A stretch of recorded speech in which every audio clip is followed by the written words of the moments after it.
Забележав дека во соопштението јасно стои дека има забелешки на процесот, начинот на судењето и отвараат предмет да го разгледаат тој процес, да го преразгледаат, нарушување на човекови права и така натаму. Ке потсетам дека за овакви и слични случаи ние веќе подолго време зборуваме. Тоа се овие судии кои што мала им е платата, сакаат двојно, тројно поголема.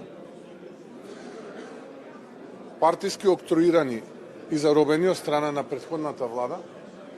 Малкумина се, ке повторам, конкретно овој случај, видете кој го водеше, тоа е случајот Тенк, и видете каде се наоѓа тој судија денес. И не престанува тој судија. Сега ги атакува пензионерите за линеарното зголемување на пензиите. Сака тоа право да им го одземе. А од друга страна бараат двојно, тројно поголеми плати, а гледате какви пресуди политички, октруирани, носат. За жал, мораме да се срамиме и црвенееме пред Страсбур поради ваквите малкумина судии, ке повторам, кои што за жал го контаминираат нашето судство и малкумина обвинители кои што за жал го контаминираат нашето обвинителство.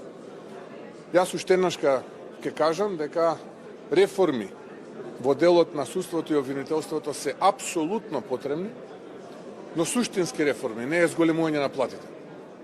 Не е зголемување на платите, но овие судии кои што не ја заслужуваат ни оваа плата, која што, ке повторам, е драматично поголема од просечната плата во државата.